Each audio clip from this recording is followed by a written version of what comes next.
Hello students, today's class will be enamel, structure of enamel and the age changes in the enamel.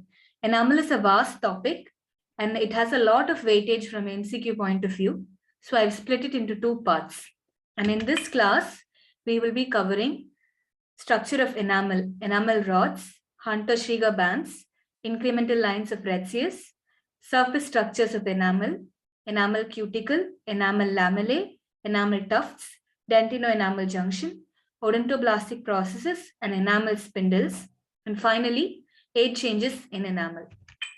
Enamel is a semi-permeable protective covering over the entire surface of crown of the tooth.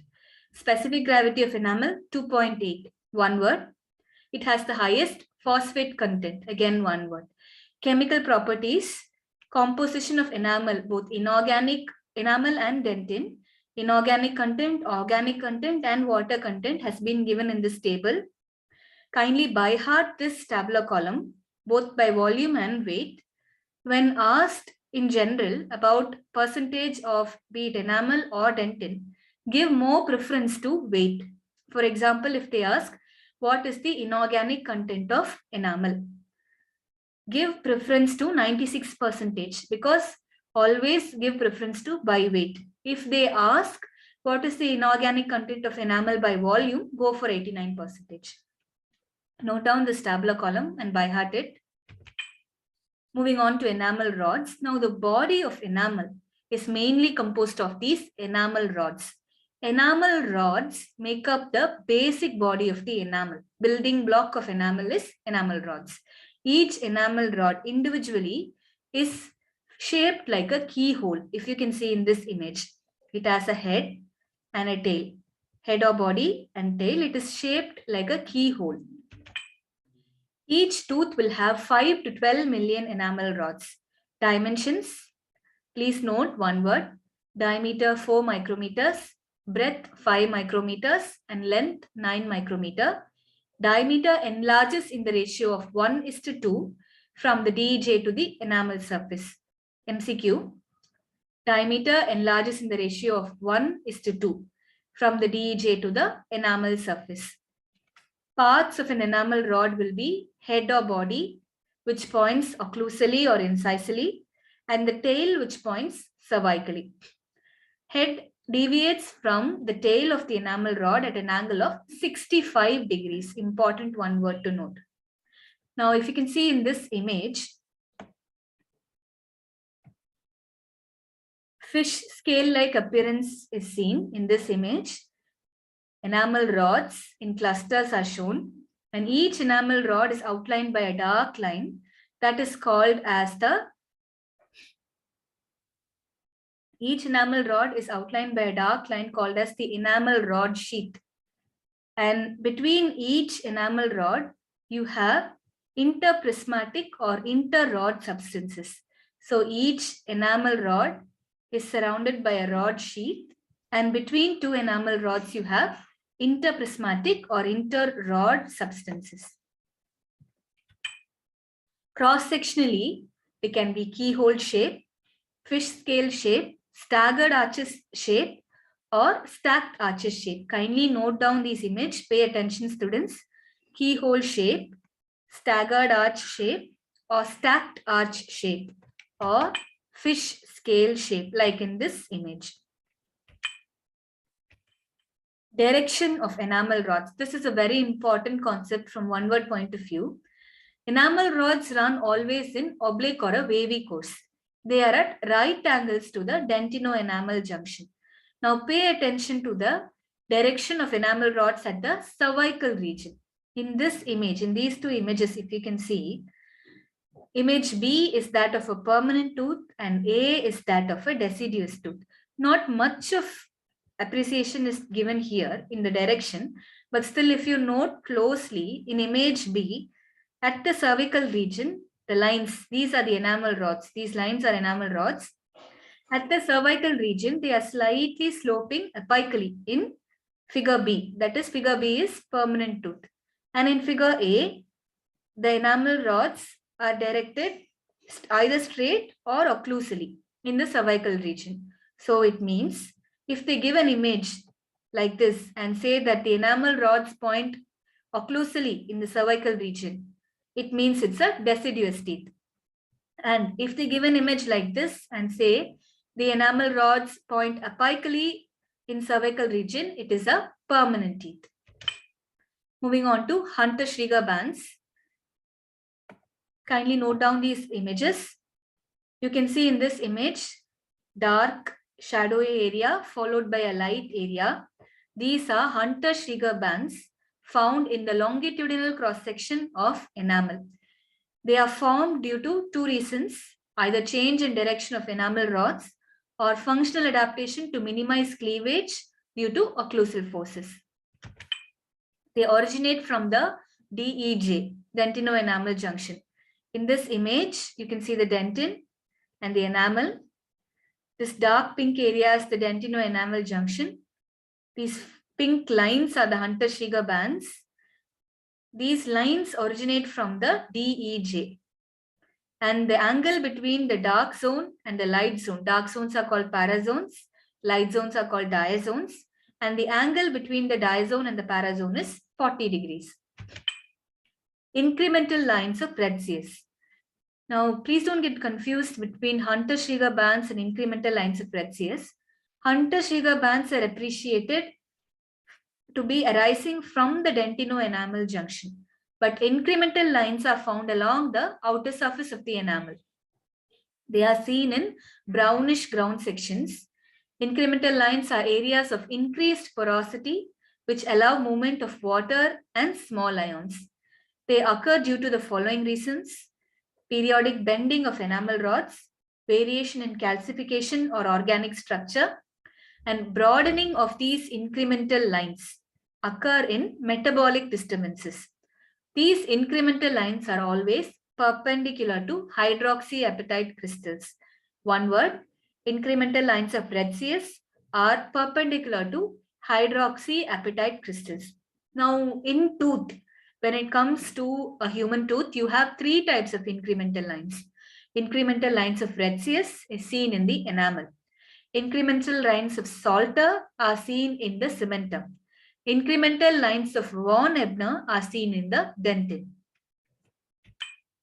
Surface structures of enamel. These are the following surface structures of enamel. Please make a note.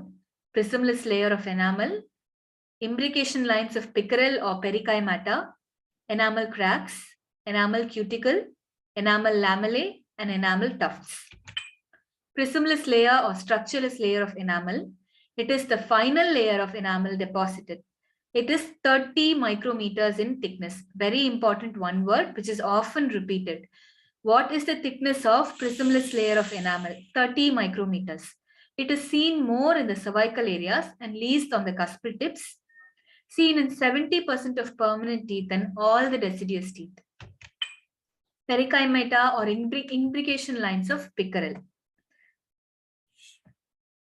If you can see in this image, the image on the right side is zoomed in the image on the left. They are the imbrication lines of pickerel. They are the external manifestations of incremental lines of Retzius. Transverse wave-like groove. They are parallel to each other. If you can see in this image, they are parallel to each other. Most commonly seen in the cervical area. And they are parallel to the cemento-enamel junction. They are absent in prenatally developed occlusal parts and they are present in the postnatally developed cervical parts. Imbrication lines of pickerel, important image-based question. Kindly note down the image. You should be able to identify what it is. Enamel cracks. Now in this image, if you can see, you have a crack propagating through the enamel surface. It is often confused with another structure called as enamel lamellae. Now, how to differentiate between enamel crack and enamel lamellae is, enamel crack extend from the surface to reach the dentino-enamel junction. The dentin is here, enamel is here. The crack extends to reach the DEJ. But the enamel lamellae usually do not reach the DEJ. And the enamel cracks are present at right angles to the dentino-enamel junction. Enamel cuticle. You have The primary enamel cuticle or the Naismith's membrane. Both are the same. So please do not get confused. If they say Naismith's membrane, it means primary enamel cuticle. They cover the entire surface of newly erupted crown and they are soon removed by mastication. If you can see in this image, this dotted line is the primary enamel cuticle or the Naismith's membrane. It is present until mastication or the tooth is subjected to forces in the oral cavity. It withers off after that. Moving on to enamel lamellae. Enamel lamellae are thin leaf-like structures extending from the enamel to the DEJ. Like we saw before, enamel cracks and enamel lamellae are overlapping, so we should pay attention. They develop in planes of tension. They extend in longitudinal and radical direction. Enamel is here. From the enamel, you can see a line propagating, and this is the enamel lamellae. I had mentioned before that enamel cracks reach the DEJ and enamel lamellae do not often reach the DEJ. It's not that enamel lamellae never reach the dentino-enamel junction. They do, but if it is an enamel crack, they are for sure to reach the DEJ. Enamel lamellae are of three types, very important one word. They are type A, type B, and type C. Type A consists of poorly calcified rods, type B, degenerated cells, and type C, organic matter from saliva. Type A and B are found in unerupted tooth, and type C is found in erupted tooth.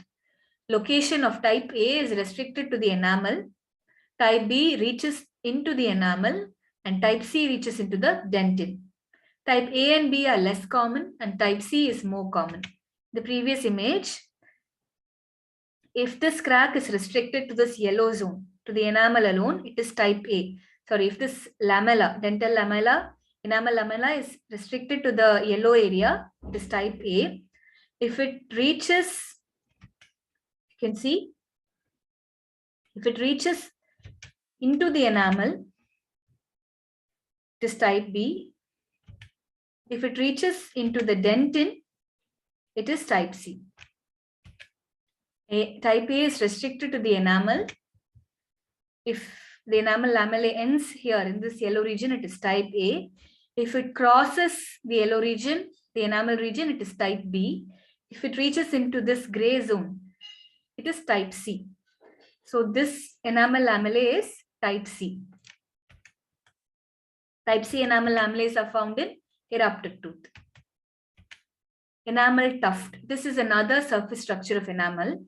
In this image, you can see small grass-like tufty areas arising from the dentino-enamel junction. These are called enamel tufts. They reach up to 1/3 to 1/5 of the enamel thickness. They consist of hypocalcified enamel rods and interprismatic substances. They extend in the direction of long axis of the crown. Enamel spindles, another surface structure. When odontoblastic processes cross the dentino-enamel junction and enter into the enamel, they are called as enamel spindles.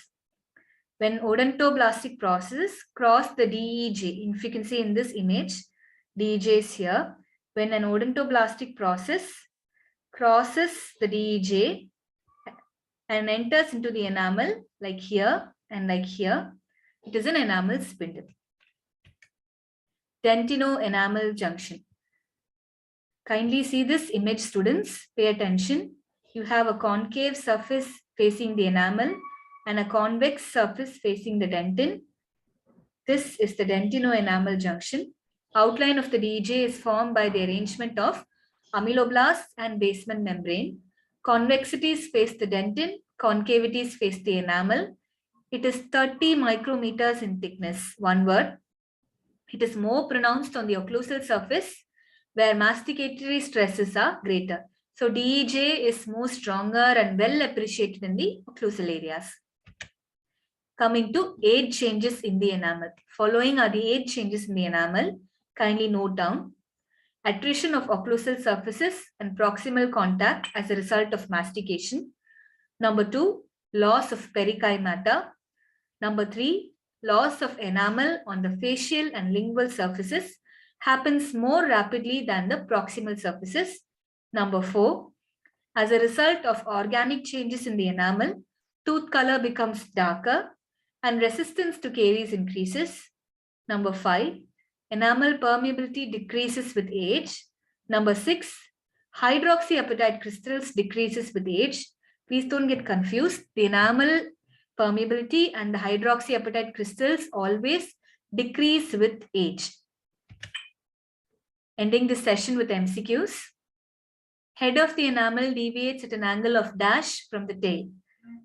Options 65 degrees, 33 degrees, 90 degrees, and 180 degrees. Answer is 65 degrees. Second question. In deciduous dentition, direction of enamel rods at the cervical region is dash. Like I told before, at the cervical region, direction of enamel rods will differ in primary and permanent tooth. If the direction of enamel rods is towards the occlusal surface, it is deciduous tooth. If it is towards the apical surface, it is a permanent tooth. So in this question, answer is directed occlusally.